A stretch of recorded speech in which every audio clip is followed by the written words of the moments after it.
Good evening, everyone. It is 6:01 p.m. on June 25th of 2024, and it's time to call to order the meeting of the Council of the City of Gallatin Council Committee. We'll begin with the roll call. I'll ask Ms. Kittrell to call the roll for us, please. Vice Mayor Love. Here. Councilman Carter. Present. Councilman Fan. Here. Councilman Fennell is absent. Councilman Hayes. Present. And Councilman Juvance. Mayor, we have a quorum. Thank you. This evening you have minutes from the June 11, 2024 council meeting, council committee meeting for your consideration for approval. Motion to approve.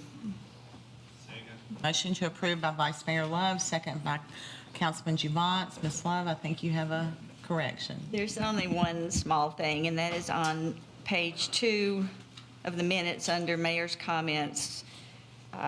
The name of the award that Gallatin Department of Electricity General Manager Mark Kimmel received was Mark Chrisson, and so the R is left out on the minutes. Good catch, as always.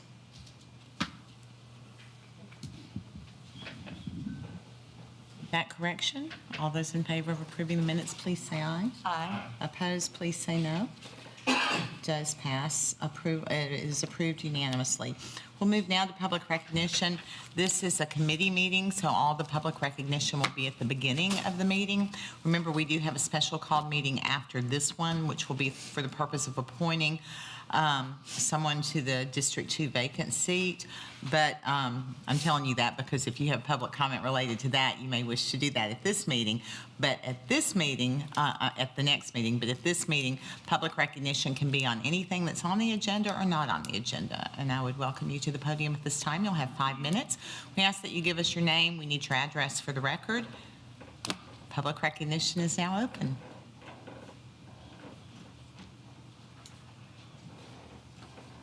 Okay, I see no one jumping up to speak, so I'll declare public recognition closed. And we will move on to mayor's comments. Do have a few things to share with you this evening. I will start with sharing the news that our general manager of Gallatin Department of Electricity's mother has passed away. Please keep Mark Kimball, his family, in your thoughts and prayers. I know he appreciates any kindness that you may show him during this difficult time, and we're sure sorry for the loss of his mom. We know that's tough. Few events that are coming up that I want to make sure that you're aware of. There is a ribbon cutting celebration for Rosemont coming up on the 27th. It's at 2:30 p.m. This Friday, the Gallatin Chamber's Government Relations meeting, Good Morning Gallatin. The guest speaker this month is going to be Trey Hargett, the Secretary of State. Interesting factoid, he lives in Sumner County, in case you didn't know that. There's also a luncheon that day honoring the veterans of the American Legion. I do want to mention with that the American Legion did host a 100-year celebration. If you haven't seen the sculpture that has been put there by a really amazing sculptor by the name of Val Adams, you might drive by and see that. It's at the Veterans Home. Much appreciation for his work to bring that, to pay his respect to the veterans, and congratulations to the American Legion for 100 years here in Gallatin. Appreciate all that they do, and they had a really lovely celebration. They also had a neat thing that I had heard about but had not seen done, which was the Quilt of Valor, and they presented 2 quilts to veterans of valor, and so that was a lovely part of their day. This Saturday, Farmers Market continues right here behind City Hall. In case you've never been, you definitely should. I want to tell you that out in the country, Castaigne Springs, Hawthorne Hill will be open this weekend from 4:30 to 6:30. Great opportunity to tour that property if you haven't before. There's also coming up, there's an inaugural magic school happening at Rosemont. It's with Stephen, how do you say the name, Gervais, you think? That sounds good. Okay, that sounds good. That's on the 1st of July. 4th of July fireworks are coming up. They will be on the 4th here in Gallatin. They usually start right around 9 o'clock. The event's going to open around 4 o'clock at Triple Creek Park. There will be food trucks. The fire department will yet again be doing their, are you calling it a tower of foam? I always want to call it Foam Mountain. Tower of foam? That sounds great. Okay, Tower of Foam, he said they'll probably do that about 5 o'clock, and they'll do it till they run out of soap, probably, hopefully, about 6:30, but you might want to get there early to make sure you get the biggest bubbles. But that's always a great event, great turnout. I would caution everybody to, be careful with your fireworks this season. It's that time of year for accidents, so please don't let any happen.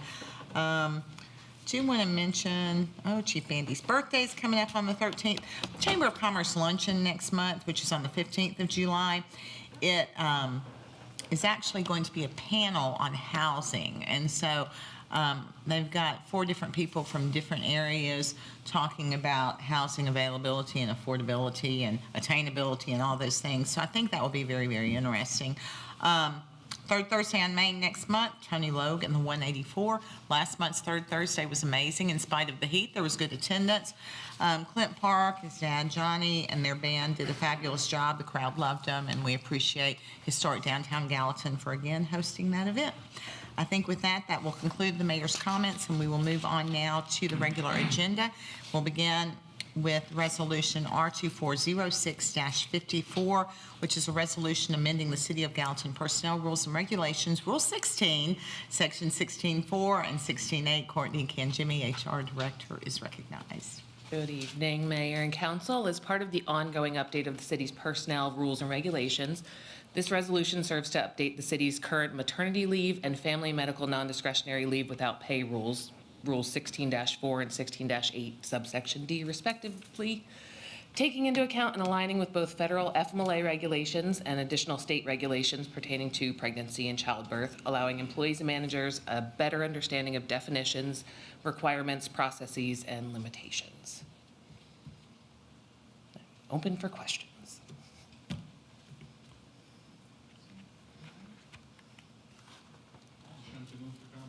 Motion by Councilman Javance, Second. second by Councilman Carter. No questions, no discussion. Okay, this is Resolution R2406-54. All in favor of moving forward to council, please say aye. Aye. Opposed, say no. It does pass on unanimously. Item 2 is Resolution R2406-55, resolution creating a new personnel rule relating to Americans with disabilities, compliance and numbering at Rule 18 of the personnel rules and re-numbering current Rules 18 and 19 to Rules 19 and 20. Ms. Kanjimi. So in 2018, the city developed the ADA transition plan. As part of the original Phase 1, the ADA compliance policy was drafted. However, I'm not sure whether it actually made it to council or not. I couldn't find where it had been voted on. So as we prepare to move into a new phase of the ADA transition, we wanted to make sure that the policy actually passed through council for inclusion in the personnel rules and regulations, and then subsequently address the adjusting of the remaining rules. Motion to move it on. Motion by Vice Mayor Love, second by Councilman Javance. Is there any discussion, any questions?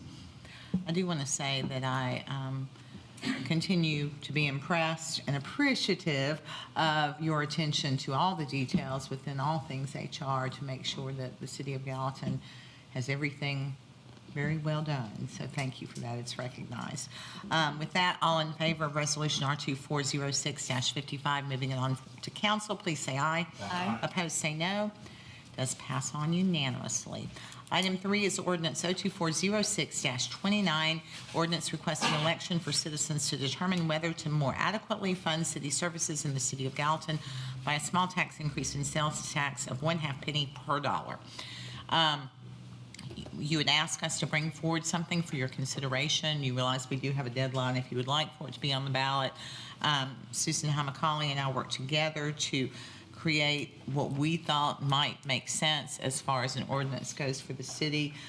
Ms. Nichols has worked on some dollars. The one thing that this does say on both the ordinance and on the resolution, which Susan and I, because it was crafted based on Hendersonville's, that we thought was best to take out was that 10-year sunset clause, because the sunset clause requires future bodies to keep up with that happening. So what would happen is, I would fear, is that all of a sudden a revenue stream would stop because the Department of Revenue would catch it, but the city of Gallatin, whoever may be here at that time, may not realize that it's sunsetting, and then you are potentially leaving the city very short of some dollars at some point in the future.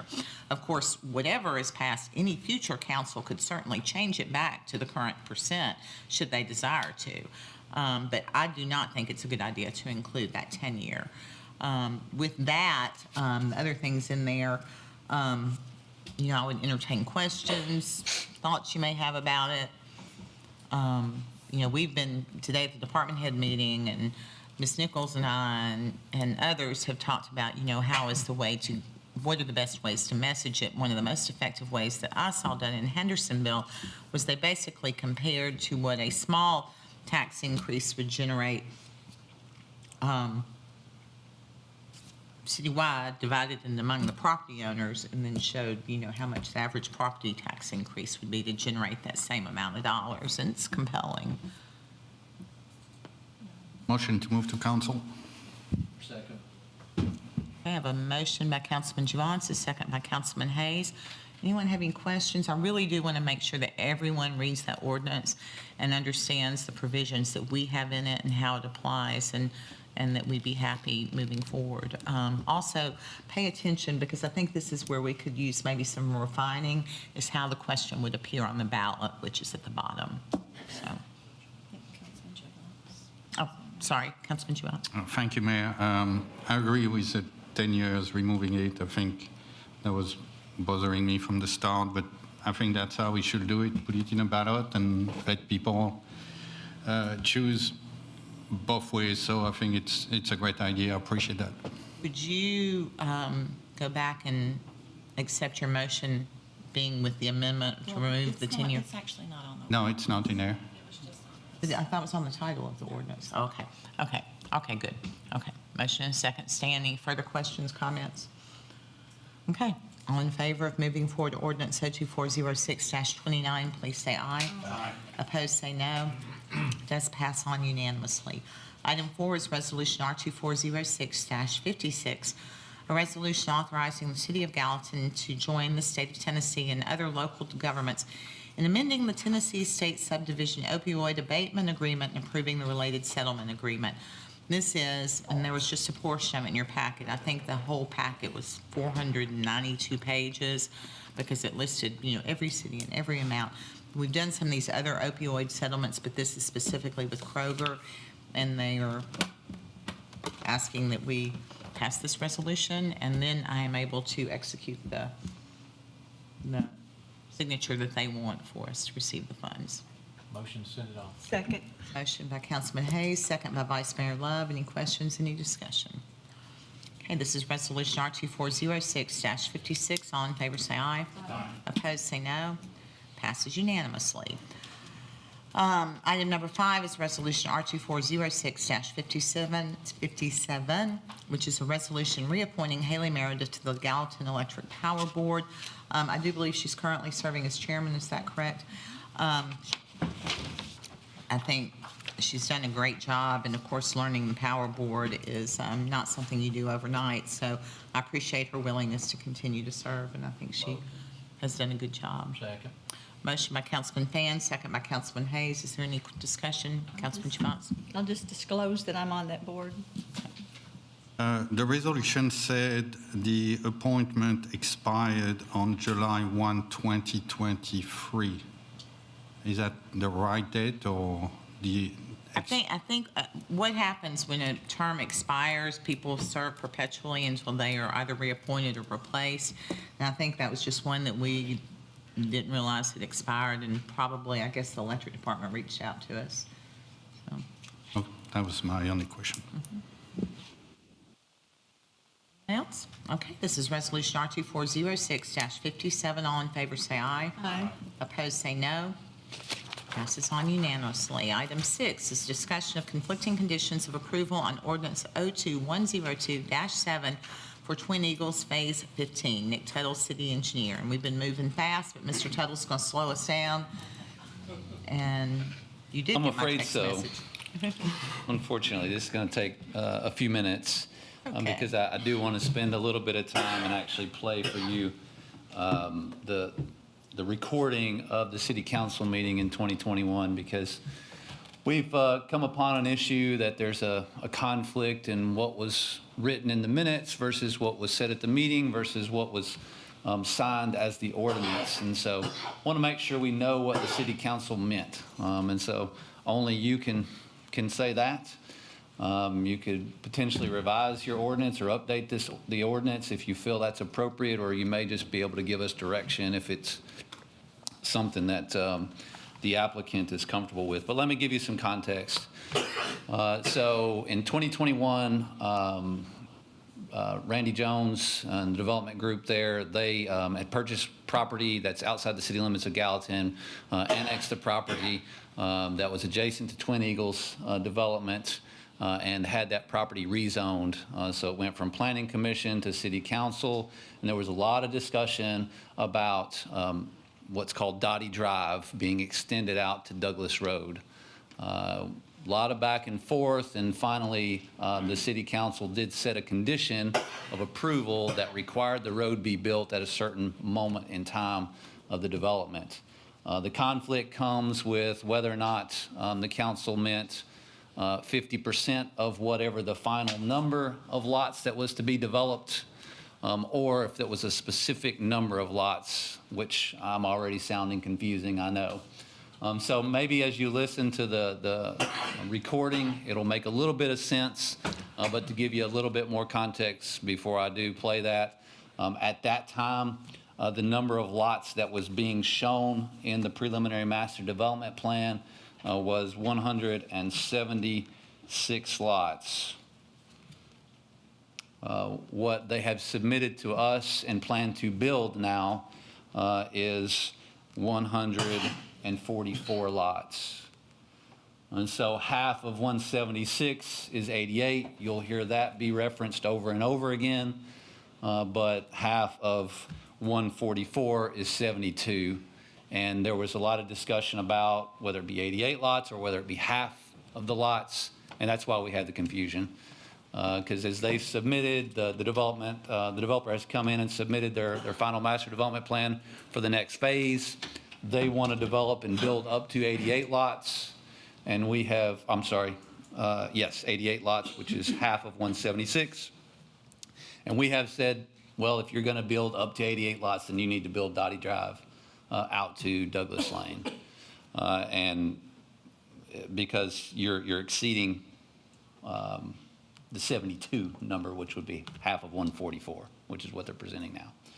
So are there any questions before I play the recording? I think it's about 10 to 12 minutes. Was this the motion that Jimmy Overton made, and you're talking about the Randy Jones development? Correct. Yes. Has anybody called and talked to Jimmy or Councilman Overton about it? I don't think that it Getting ready to show matters. us the video, Yeah, we're going to so. watch it. So Okay. Yeah, All right. I don't think that it matters. Well, unfortunately, it's not video, so you don't get to see it is only audio. I guess at that point in time, we hadn't transitioned over to the full video. Are you going to talk about? I can't. Yeah, describe the neighborhood and the current situation and why, and also why there was consternation at the time related, Douglas Lane didn't want it, the neighborhood did, it's one entrance, all those things. And Right. and the Yeah, Twin Eagles circumstance is that a happened. very large residential neighborhood in Gallatin. And the majority of Twin Eagles, probably 3/4 of it, there's only one way that you can actually get in and out. There are over, I think, Andy I think he's out here today. He probably can tell me exactly. I remember when we were looking at this when it was being developed with the 176 for this phase, we were talking about almost 500 lots altogether.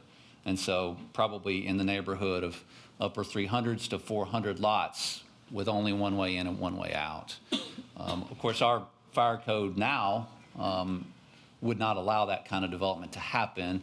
We were working off of a pre-existing condition, and there was, as the mayor said, a lot of conflict about whether or not we needed to, before the next lot was built, have that secondary point of ingress and egress, or if it could be delayed to a later point in time. And so It was, yeah, a big challenge. One of the issues that I brought up recently when talking to Mr. Jones about it is that it is very important for us to have this connection because you don't know what's going to happen. For instance, in May, we had a couple of flooding events. One of those flooding events actually put Wildcat underwater, right there where Mr. Jones's office was located, which now is a single-family residence. And so the people that were back there in the neighborhood would have to cross rushing water. I don't know how deep it was on the roadway, and obviously we're going to advise people not to drive across rushing water on Don't the drive roadway. through water, people. We constantly will put that message out, and that was a situation where we had hundreds of houses that were essentially stranded for a little bit of time. I don't know how long it was submerged, but it could be that could be a situation that happens again at a worse rate, at a longer duration, and you don't have a way for those people to get in and out, or for emergency services to access them if there were to be an issue that they needed emergency attention. So our push on the staff side has definitely been to have this sooner rather than later, and so the ordinance is written in a way that says that it's up to half of the lots can be built, and then once half, the next number past half, Dottie Drive extension to Douglas needs to be in place and open. And so that's, we have stressed the importance of that, and that's the way the ordinance is written, but the minutes call out particularly 88 lots.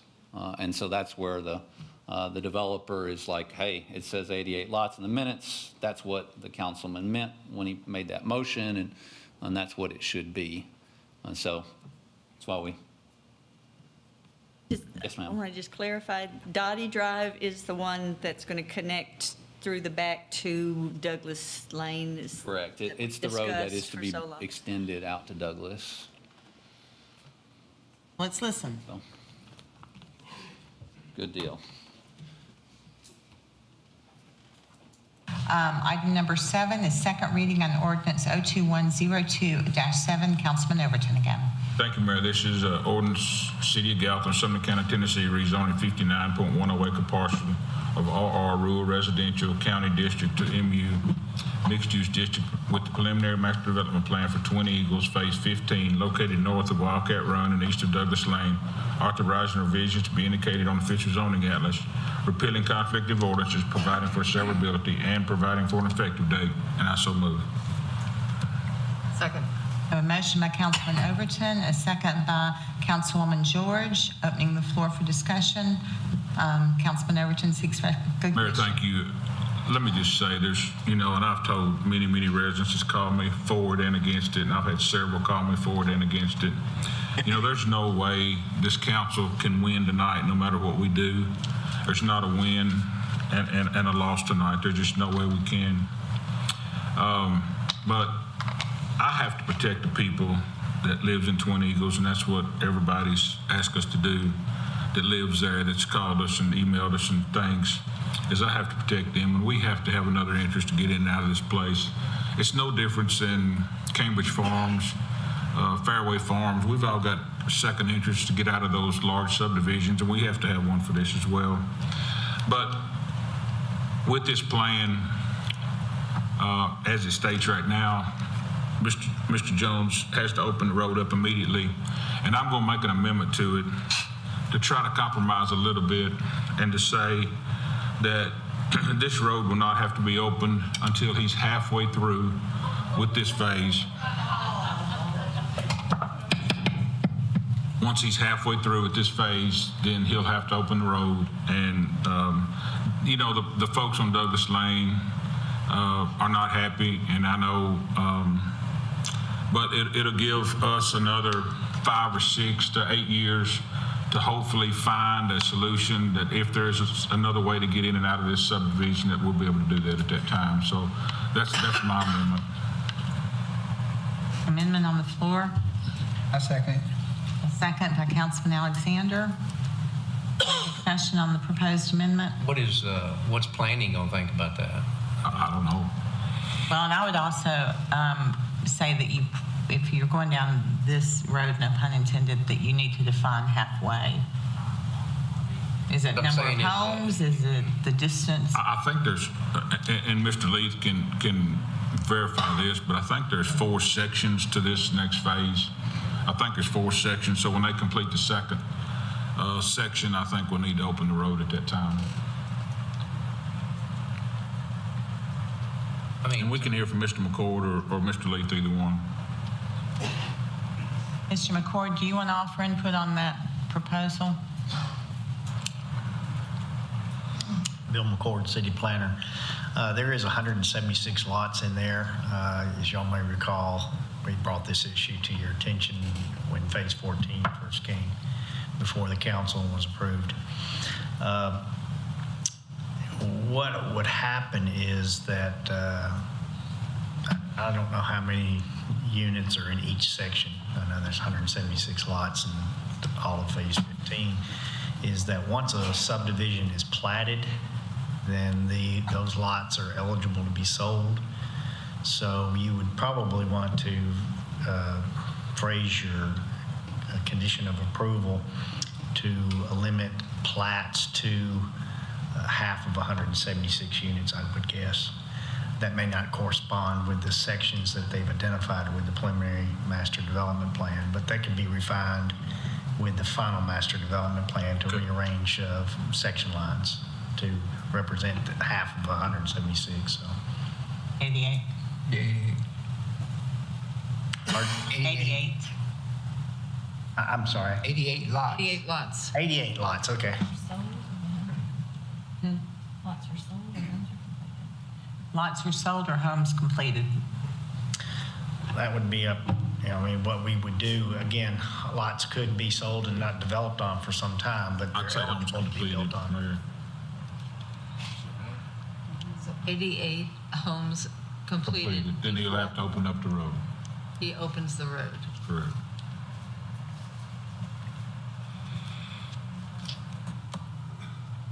And I would think we would be hoping that some other solution could be come up with if we do Hopefully will agree be. to that.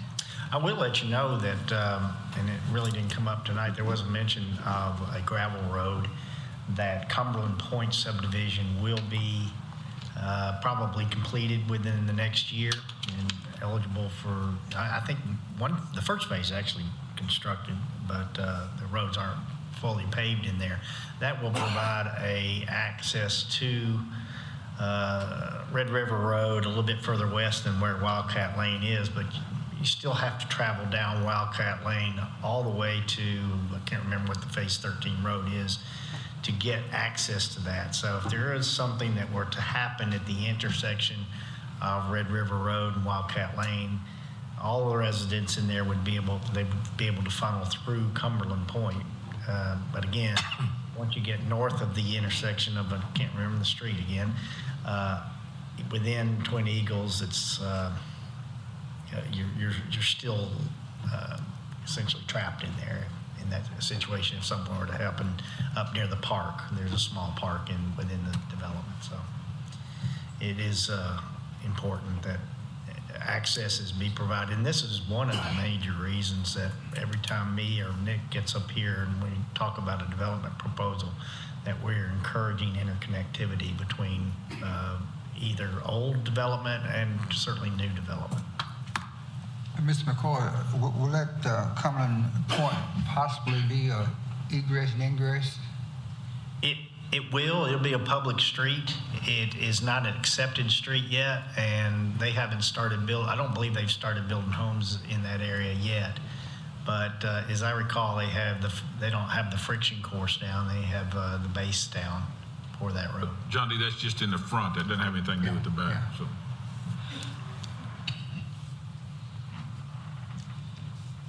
Thank you, Mr. McCord. I have one more question for you. Wasn't there mention of another street that exited in it during one of our meetings, and there was, I don't remember what the problem was with it. Foxwell, I think is No, what it was they a were talking different about. one. A different one. It started with a It might have been the D, I Cumberland think. Point connection, and there is a proposal to do a Phase 13B. I guess it's on hold now, it's been deferred, They built 13A, but 13B would also have a street that would extend from the 13B that's built now southward and intersect with this, I can't remember the name of the street of that one either, but it goes into the new phase of, or the easterly phase of Fairway Farms. So there'd be a plus intersection there on Highway 25. But it's still the same situation. Do y'all remember what I'm talking about? I thought it started with a D. Boxwood? No, not that one. It was another one. I've got it written down on my notes at home, but sorry, I guess nobody remembers.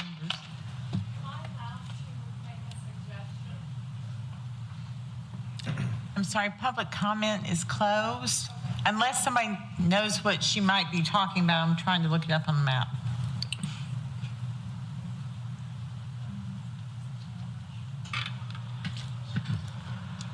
I feel like it started with a D, but I don't remember what it was, and I don't have it with me.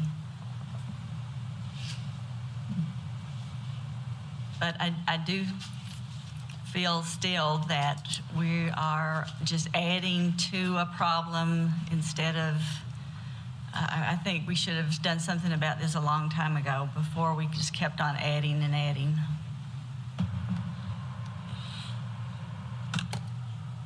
Simmons Place goes into a cul-de-sac.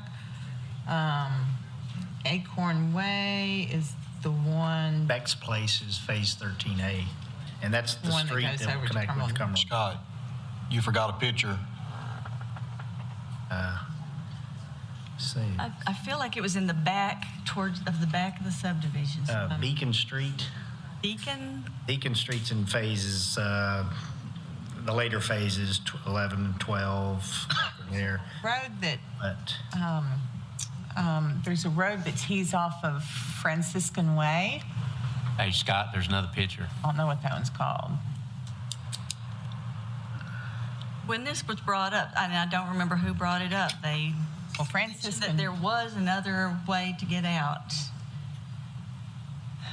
And we talked about it at one of those meetings. Oh, that was at the beginning of the subdivision to That's the what we were west. That's what he's talking about. That's the one that I mentioned. And what was the Acorn name Way. of that one? That's at the front of it. But what's the name of it? Acorn Way. Acorn? Acorn. I say acorn. Acorn Way. I'm not sure if that was it or not, but thank you for trying to look that up.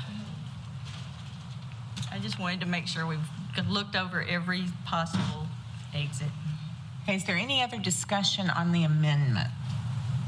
Okay, the amendment offered is to, you correct me if I'm wrong, that the road would be open only after 88 homes are completed, correct. but before 99, I assume. Correct. So, that is the amendment as stated with a motion and a second. I'm going to ask for a vote on that. All in favor of approving the amendment, say aye. Opposed, say no. No. No? Any abstentions? Okay, so I have 2 noes, 4 ayes, and an abstention, so the amendment does carry. Back to the original motion as offered. As amended now. Any further discussion on the original motion, which is second reading on ordinance 02102-7? Okay, with that, then, I'm going to ask Ms. Kittrell to call the roll for the vote. Vice Mayor Fennell, Abstain. Councilman Alexander, Yes. Councilman Fan, Yes. Councilwoman George, Yes. Councilman Hayes, No. Councilwoman Love, No. Councilman Overton. Yes. 4 ayes, 2 noes, and 1 abstention. Kittrell, second reading on ordinance 02102-7 does pass. I think most of you got it from listening to that, but there was a conflict in the audience noise you heard were people on Douglas Lane that do not want the connection.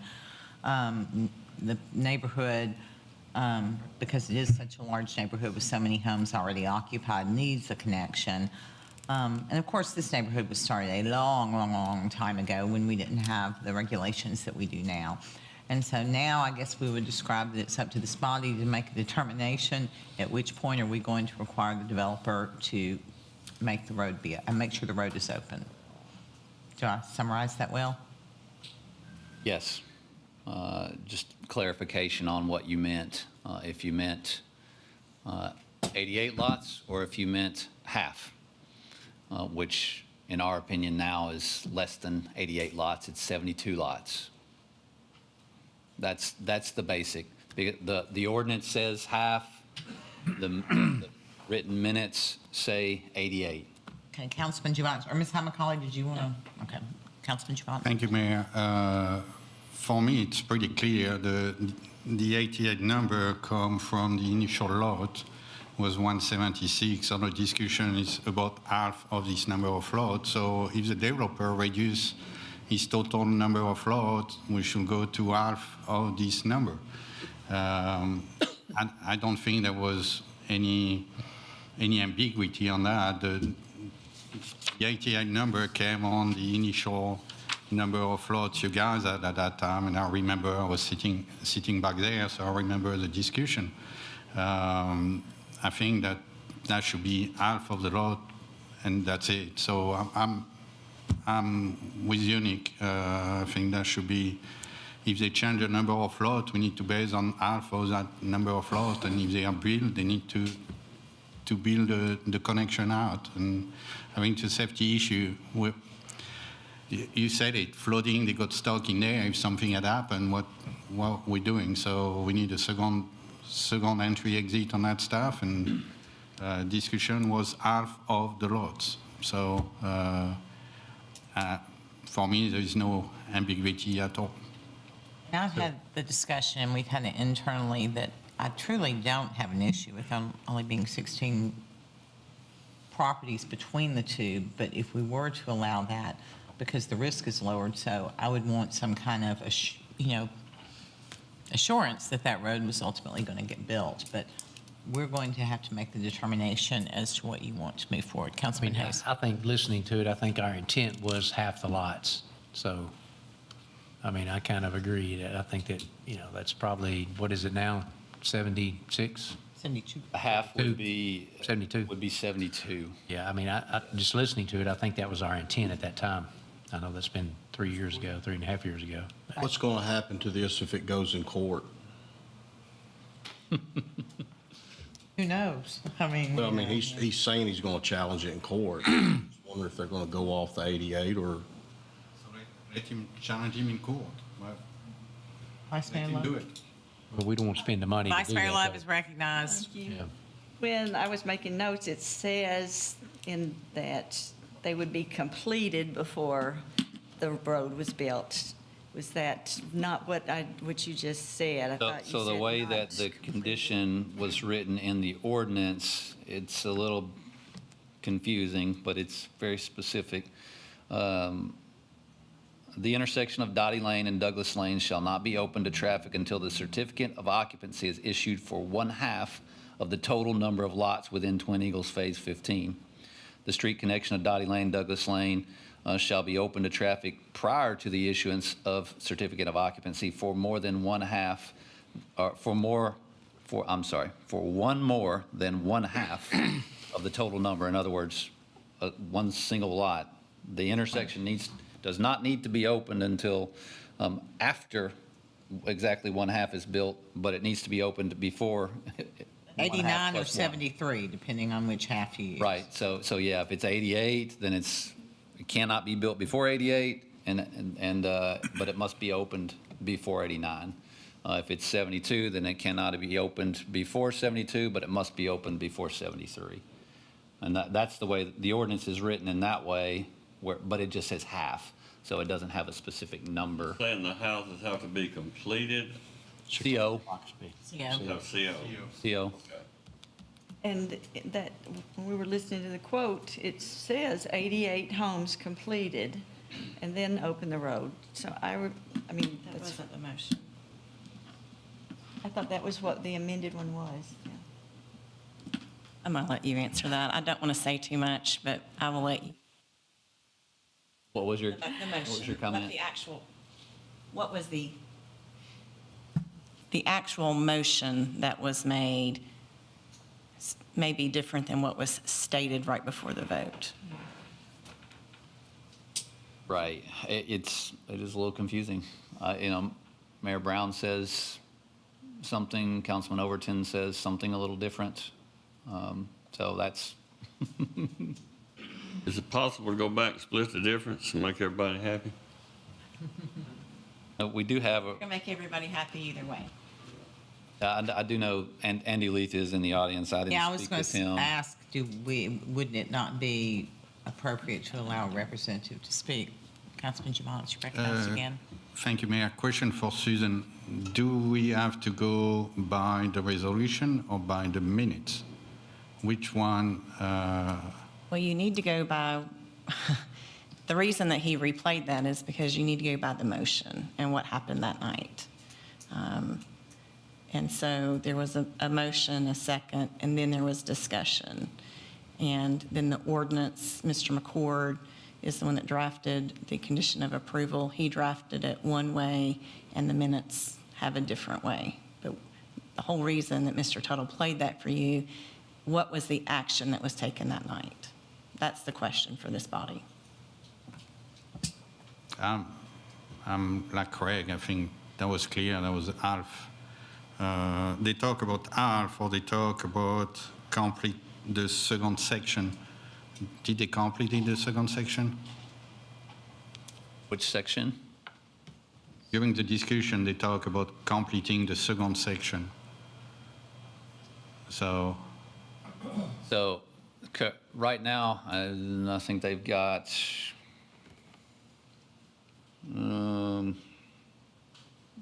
Phase A, Section A of Phase 15 is recorded, and they're working through building those lots. They're ready to get this next section, Section B, approved, and then record a plat for it. But they've completed everything else up to this phase 15. But I think they were talking about doing it in 4 phases or something, and so that at first there was the discussion about after the second phase, but it sounds like with the scenario that they brought forth at this point, it'd be phase 1 is the full 70, full 88 lots. They have built phase 1. Oh, okay, sorry. They're calling it Section A. Okay. And so now they're ready to move on to Section B. Thank you. Now, they're still building houses. I'm getting it now, thank you. They're still building houses in Section A. They don't have them all completed, but that is platted, and houses are under construction, building permits, COs are being issued, and they're ready to get their ducks in a row to begin to do the same thing on Section B. And so they're getting that approval ready, and what they want to do, which is the right thing, is to get it right to the half line. So that they can complete all of those houses with COs, and then Dottie Lane, Douglas Lane will be built up to that point, ready for Section C to be platted. And Are they able to start other houses before these others are completed? they can't get a building permit until the plat is recorded.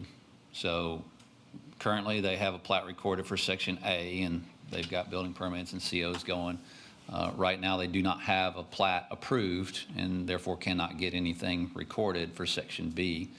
And they're trying to get this issue figured out so that they can plat as many lots as possible to get to that halfway point. Staff's determined that there's a conflict, and that's why it's here before you all this evening to make a decision. Right, so right now, they're looking to have 40, Section A is recorded, total lot count of these 2 plats would be 46, Phase 15, Section B can only have 42 or 26, based on the timing of Douglas Lane connection, so we're So talking what do you need from us, Nick? I need you to tell me if Do we need a it's- motion? I mean, you got I think we 2 should- of us so far that have I spoke think, up and I said think we something. should give the representative for the project an opportunity to speak. I do too. Okay. Offer Motion that. to suspend the rules. I'll second that motion. Motion to suspend the rules, second. All in favor, say aye. Aye. Opposed, say no. Okay, I guess somebody's here. There's Mr. Leith, yeah. Welcome you forward if you wish to speak.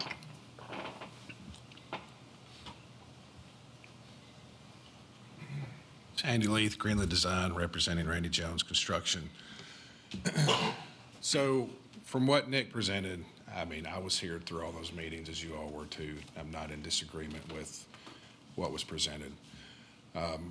Our standpoint from our perspective as a developer, that night with the preliminary master development plan, we did show 176 lots on that master plan. As you all are aware of the development process, the master plan is high level. Not a whole lot of environmental studies and things like that are done at that particular time. So since that time, as we've started the final master development plans, and we have found streams and wetlands on the property. That's the reason why we've lost the units. Quite a bit of wetlands in the back. And so when we have since come back in for the next sections of 15 in the back, the city asked to see the overall layout again, and I showed them with the wetland impact to it. That's where we lost 40-something, 30-something units. So from a development standpoint, we've already been hit pretty hard with losing these units that would help get this project to the finish line. And so that's why when we went back and looked at the minutes, and we are wanting to hold to the 88 lot count. Guy, I've been before you a lot. I try to be honest with you up front. I mean, I could have turned in a plan that showed 176 units but I didn't. We haven't got to the back parts yet with the final master plan. So the preliminary master plan would still, if we went back and counted those lots in the back part, which is where most of the wetlands are, I could still show you a pretty picture with a lot of lots on it, but I'm not going to. The lot count right now, as we've recently showed the city, is the more realistic lot count that we're going to wind up with. Not that we might not find one or two here or there, or the developer may decide to mitigate the wetlands. I don't know. That would get some units back, but we're not going to get 30 units back. We're not going to be anywhere near the 176 lot count. So I don't want to be dishonest with that. But from our standpoint is, when we left that meeting that night, we started planning this project and budgeting this project with the intention that we're not going to build Dottie until 88 lots. So that's our argument with it. It is unfortunate that it is confusing. And I guess we live and learn, and hindsight's 20/20, and moving forward, we won't get in this scenario again. But from the developer standpoint, he feels entitled to 88 lots before he has to build Dottie. So I'm happy to answer any questions you may have. I feel that, he budgeted himself at 88 lots. If I'm correct in saying, to build that road's probably $5 or $6 million. I mean, I know you guys can't really take into account the financial burden of my client, and the road itself is going to be very expensive. And then encountering the wetlands, from a developer standpoint, you never want to build a road that you can't have houses on two sides of it. So this is going to be a large undertaking with very little monetary benefit back to the client, because this last section of Dottie out to Douglas is going to have very few homes on it. That's what worries people as well, because it's a lot of expense, and you're going from, you'll have 56 homes left that you can build if the current plan stands. And so I wouldn't hate the 88 if there was some way to assure that the balance of the road would be built in a certain period of time, were it not, but I don't know what that is. And I can take that back to the client and see if he's willing to surety it, or put a surety up after so long if he hasn't come back with it. Randy's mode of operandi, he's been operating this city for well over, I've been 40 or working for 50 20 years. years. A good reputation as a built quality really good- builder, he's built really good products. But we've had situations before where we've gotten in trouble where someone wasn't able to follow through for whatever reason. No, you have. I've worked on some of those projects alongside the city. One in Foxland for another client I was working on with that got caught up in that. So I understand that, and it's right for the city to be concerned about it. I do think Randy's track record is a little different than most people in the fact that he still chugs along at building. He takes down about 20 lots a year, and we'll be platting this in probably 20 lot plats. And that's what we did with the first section of 15. And that's what the plan is for this next, is to do these in two roughly 20 lot sections. And so, I mean, that's, doing the math then, that's 4 more years with more homes and still only one access. it probably could be, you know, if the economy stays robust as it is right now, you're probably looking at 2 to 3 more years before he would want to come back and plat the next section. I don't think there's any question, and any of us have, that once the 88 numbers hit, that the road's built, period. To me, from what I was hearing, the intent was 88 homes.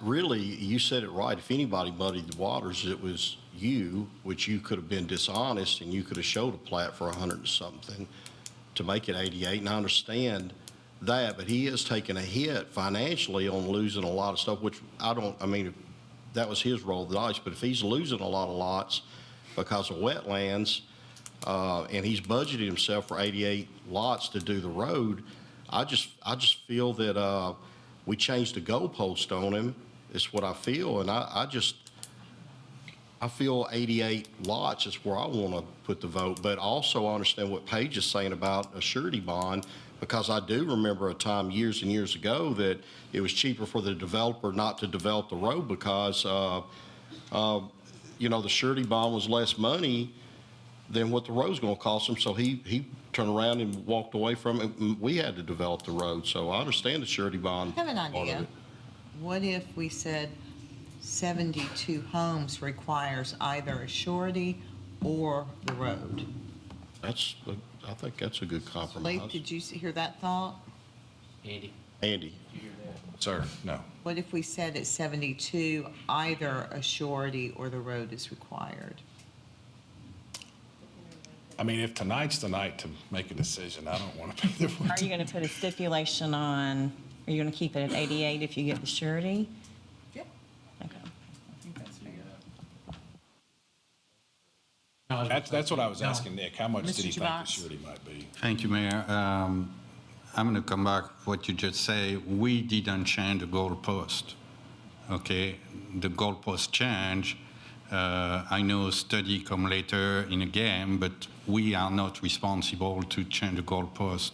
And again, that started to be built with different safety standards. Now we have something, again, was growing, we have monster growing with who doesn't fit the safety standards we have now. We need that exit. We have our engineer who's telling us we need that exit for the safety of the people. He came with a perfect example.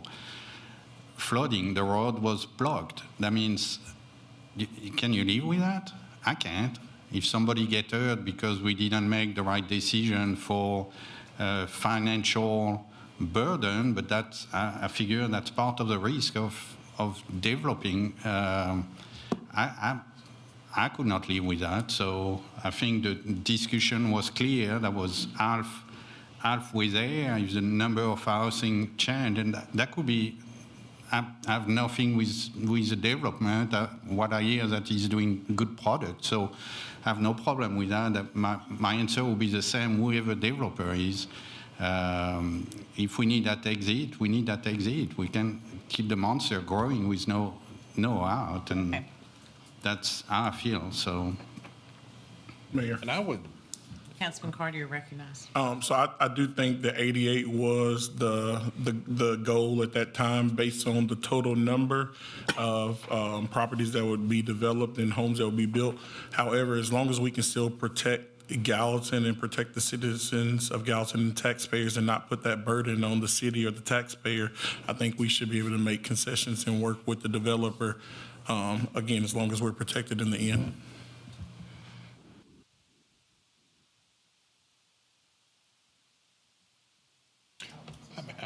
I mean, you guys know how this works. I mean, honestly, I'm not just saying this to be saying it.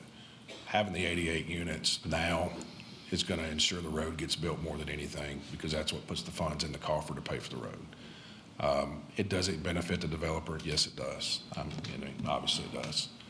But if the concern is that he might stop and not finish the road out to Dottie, because right now there are no sureties in place, would be to not let us get these 88 now, because once he gets 80, it's just no question about it, or he could potentially stop right now. And I'm not, again, you guys know me, I wouldn't say stuff if I hadn't been here in front of you for the last 20 years. It's just a fact of the way it works. Which would be proper. Can we, I think we probably need more time to think about it and find solutions. And Andy, go back to your principal back there and see what idea you think. So I would like to make a motion to send it to the next work session where we can have, I want to talk to Nick about it more, see what he thinks. I want to talk to Chief Beeman about it, see what he thinks. So I would like to make a motion to send it to the next work session to bring it back in 2 weeks. See that, I don't know how much time is a consideration for them So we deferred City from the Council. planning commission meeting. so Last it would night. not hold you all up. It's not going to hold us up unless this pushes us past the next planning date. I'll second the motion, so. A motion by Councilman Juvent, second by Councilman Hayes, put on the next work session. So Is Andy, are you going to get with him about the surety and everything? You going to talk to him about that? Yeah, as soon as I get a number, I'll take it to Randy. All right, thanks. Thank you. Hey. Oh, sorry, motion is second for all in favor, say aye. Opposed, say no. Thank you all. All right, Yeah, sorry to cut you off, but I'm not sure we actually made a motion on item 5, or maybe I dozed out, but I think I asked a question, and I'm not sure we actually made a motion on 5. Okay. So I want to make sure, maybe we can. We did? Yes, Fan made the motion, Hayes made the second. All right, thank you. I was going to say, I have no idea. Item 7 is discussion of American Legion Stormwater Project with Sumner County ARPA funds. Mr. Tuttle's just here to kind of inform us again. I do have something to add when he's finished, but I'll turn it over to Mr. Tuttle.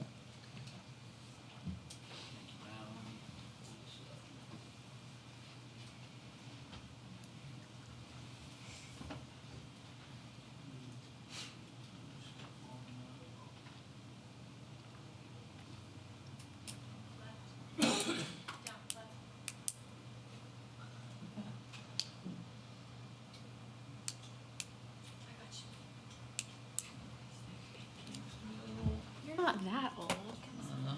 They change things on us, Thank you. Take a brief recess. So, as you all know, for years, we have been trying to work through a complaint at the American Legion's Veterans Home. Back in 2016, we developed a sketch and a proposal for, if this will, is this one work or does this one work? Or this? Well, and just wanted to show you this, just to give you a little context. So this is the American South Water is running on the bottom of the page here. Woods Ferry is behind the Veterans Home. And what we were proposing at that point in time was to actually do a little bit of a project on Woods Ferry that would build some curb and stormwater infrastructure. But we were telling the American Legion that they needed to deal with the items that were on their own property. It was private property, and that they would have to make improvements. And it looked like building a pond and building stormwater infrastructure that would be routed through. So that's on the left side of the page. And that was our proposal to them. They took that back and said, we'll think about it, we'll look at it, we'll work on it. And then for years, we didn't hear anything else from them. And then more recently, they have come back and started to make requests of us again. Of course, we pointed them back to this and said, this is our position and stance. And so we've been sitting here until some conversations with the church, and the Veterans Home started to look and move in this direction. In the meantime, I don't know, some county commissioners, we're having some discussions and budget meetings about how they may spend ARPA funds. And I think they're looking to try to spread their stormwater ARPA funds around to different places in the county. And I don't know who spoke to a county commissioner about this issue, but they're interested in giving ARPA funds to the city of Gallatin to go towards making improvements to help create some flood protection for the Veterans Home.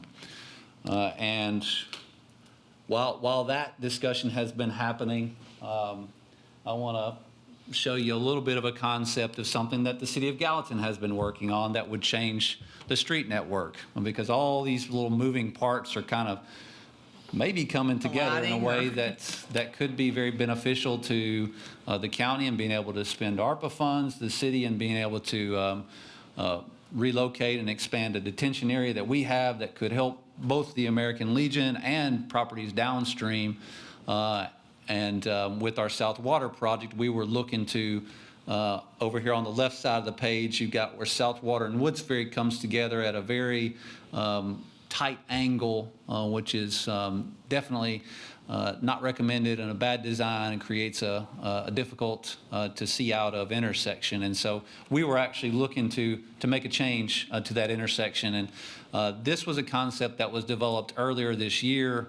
We met with our designer and actually talked about doing something a little bit different from what they show here. I just don't have an updated version of this, but instead of having the new cul-de-sac on Woods Ferry, we were just going to end it at Bale Street there so that it would give us some potential to expand our detention area. And we were also talking about taking Hale, and I may be able to use a laser pointer, maybe.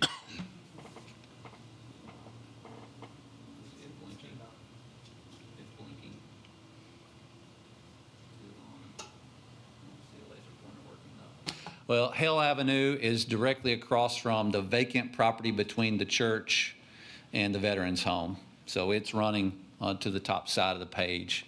So what we're proposing, and I'll go ahead and flip to this last sheet here, is a potential combination of projects that would remove the intersection to Woods Ferry, for Woods Ferry and South Water, extend Hale Avenue, that would actually go through property that is owned by the church, which this was just shared with the church last week. So we haven't had a lot of time to talk with them about this and get really how they feel about how this would work for them. But they have been willing to give property to the American Legion to solve the drainage problem. So there's still some moving parts to be worked out, but lots of things here, and I do want you to understand that we do have money that is set aside right now for widening South Water. In case you have forgotten, we're looking to make improvements on this section of South Water Avenue and this section that goes all the way on into downtown, making it a 3-lane cross section with curb and gutter, bike lanes, sidewalks across the frontage of this property and on into downtown. And so currently we have, for this project and the other projects, about $1,400,000 set aside for that to develop that project. About $420,000 of that is spoken for, is committed to our consulting firm that is working on the preliminary engineering for it. So right now we have about $1 million of it it's there for the project, but it's not totally committed. And the reason why I say that is because I do have a very rough cost estimate that I'll share with you and for what you just saw on the screen. And I want to share that with you because the county has already suggested a number for ARPA funds that they would be willing to potentially give. Again, this is just through committee meetings, discussion. Nothing's been voted on by them either. So lot of information, a lot of moving parts. I want to know really if you all have an interest in trying to work through some more of this, get into some more detail. It does look like that for us to build what we were looking to build, which would be removing that section of Woods Ferry, extending that section of Hale Avenue, that we would probably be spending most of this money, this $1 million estimate, $1.1 million estimate anyways. Now that wouldn't totally solve all the issues that we're seeing with the American Legion because we're not, expanding the detention area. It just gives us that capability. So the county has floated out a $500,000 number for ARPA funds. What we as staff had talked about and suggested that this project be designed and developed right now, so it would be outside of our South Water project, but I do think that we could take South Water money and put towards this project because that we're already planning for these kinds of improvements through the South Water project. The reason I'm talking about accelerating this is because ARPA funds have deadlines. They have to be committed by the end of the year, and then they have to be spent in 2 years from the end of the year. All of that is realistic to develop this project, but there are some deadlines in which we have to work with and move it ahead. So staff talked about a 50-50 split, which right now works out pretty decently with this estimate that we have developed, but we would have to get further into design and figure out more what that means. As you can see, well, maybe you can, maybe you can't. It's a little bit over $100,000 to get the preliminary engineering, well, really all of the engineering done for this. This estimate does not include any right-of-way expenses, and I do not know. I know for the church and the Legion, my understanding was that they were willing to give that property to the Legion to help solve that problem, but it may be different with the city involved and talking about adding right-of-way. So that's where we're at. I would, do you have any questions? Do you have any advice or guidance? Should we continue down this road to try to develop this project out? My conversation with Mayor Isbell today was that the next steps are for the mayor of Gallatin to speak to the church. I said, okay, good to know. But I think I'm going to talk to their special projects director in the next 2 days, and I will have a conversation with the church. I don't see any reason not to continue exploring this. I mentioned there was an initial conversation with the church on Tuesday. This county staff spoke with them. We had spoken with them months ago about just the detention project that the American Legion was developing. So we haven't spoken with them, and our plan was to approach them. And we did this. Yes. Mm-hmm. And so I was wanting to try to talk to them before, but I had been out of the office and just didn't get that chance. It happens. So, Mayor, you're welcome to join in. We had planned to actually kind of work with the county staff and have a more collective meeting. I think we would like to have that meeting without the American Legion at this point, just to make sure that the churches got all their questions answered. I think that's fine. So at this point, are you just asking for the council's blessing to keep exploring and see where we can get to? I am. Again, there will be some funds that will be needed. I would want to know that you're comfortable in me taking, it's a combination of general fund money that's dedicated towards South Water Phase 3 and GO bond fund money. And it's about... I would be, just because we were envisioning it as part of our South Water. I think what we have appropriated right now is enough for us to, if the numbers work the way that they're working, for us to both develop and build this project with what we have and still continue on our design, which we are fully funded to do as well. Thoughts? Thank you, Mayor. at the end of your presentation, you said, maybe I'm wrong or I didn't got it right, but I want to make sure that if that goes forward, the water issue on the building is going to be taken care of. Yes. So I want to make sure there would not be any more flooding on Yes. that building. So, I've been working on that for a year and a half now with the Legion, with the church, and I kind of, what I heard, the church now is kind of getting cold feet because as soon as you talk about money, they talk about land, and where there was just an agreement to build a retention pond would have solved the issue. Now they see money in the land.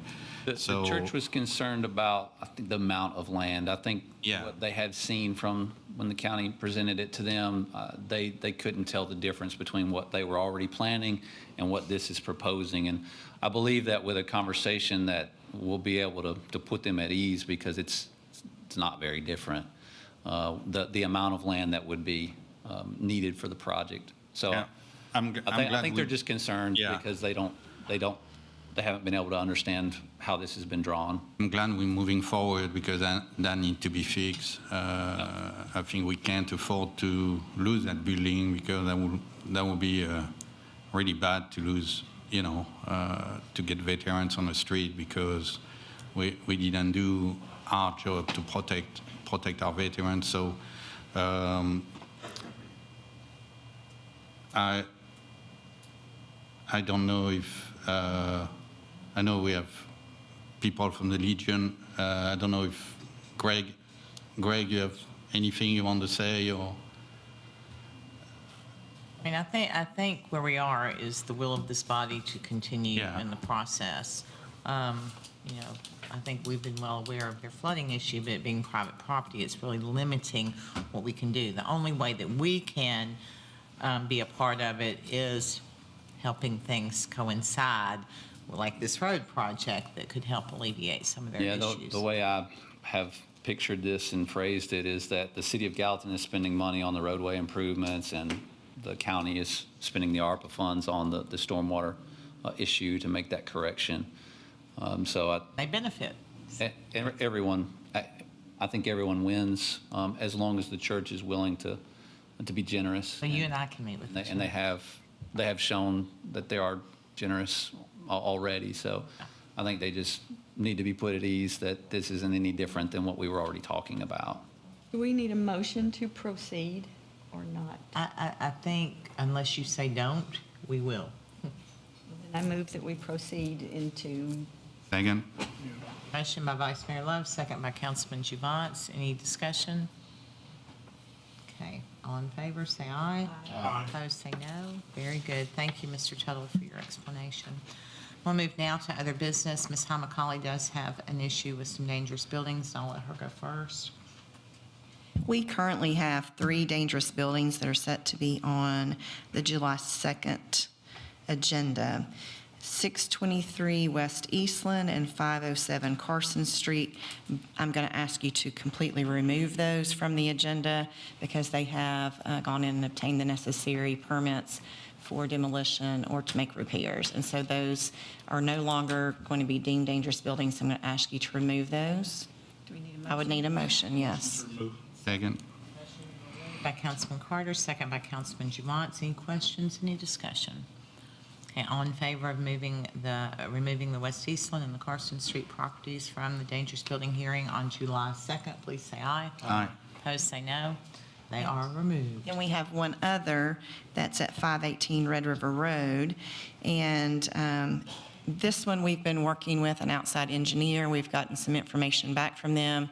The property owner has stated that he's willing to make the necessary repairs that the engineer says are required.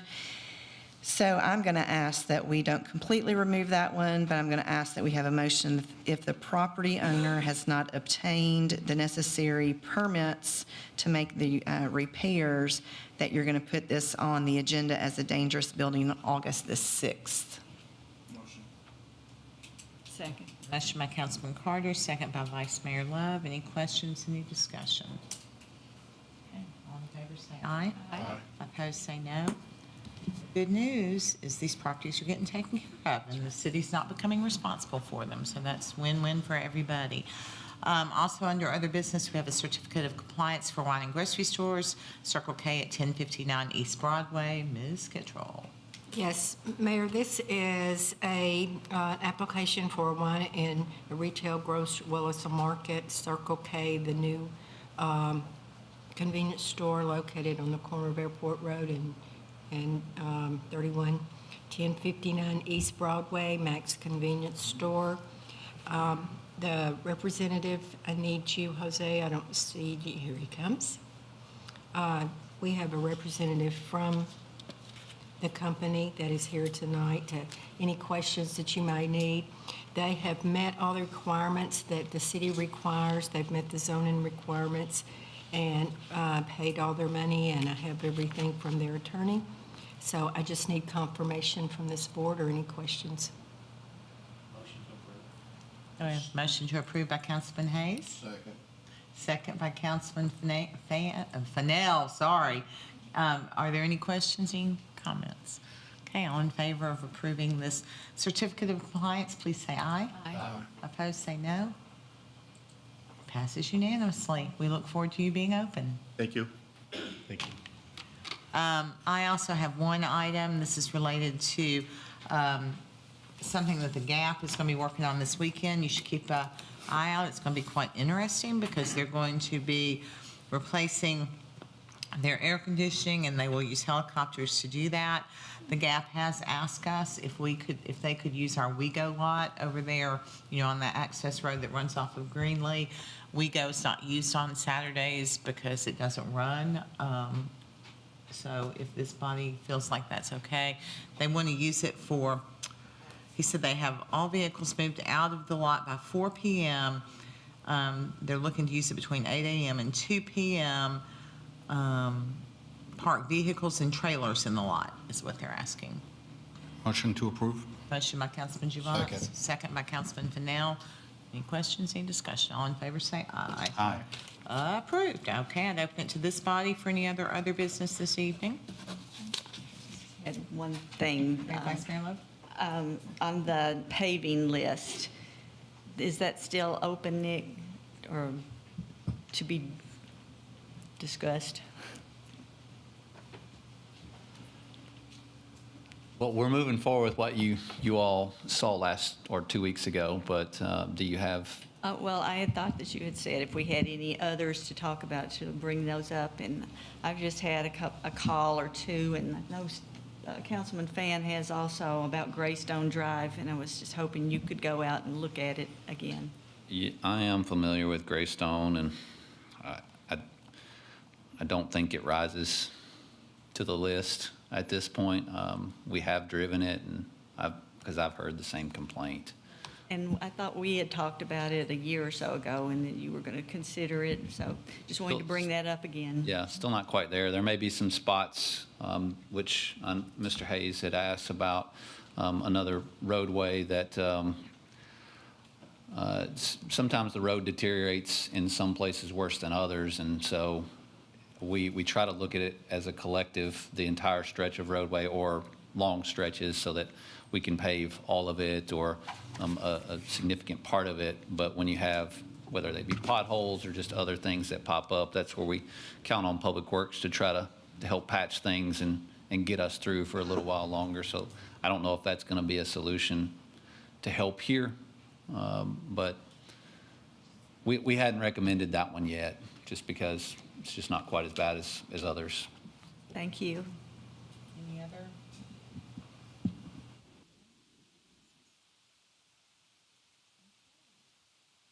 Department head reports. Ms. Nichols has the financial reports. The financial reports for the month of May were included in the packet. As in prior months, we continue to do fairly well on all of our funds, and we're glad to answer any questions. Questions for Ms. Nichols? We're still looking okay. Thank you. Are there any other department heads that have information you'd like to share with the body this evening? Seeing none, there's one more motion. To adjourn.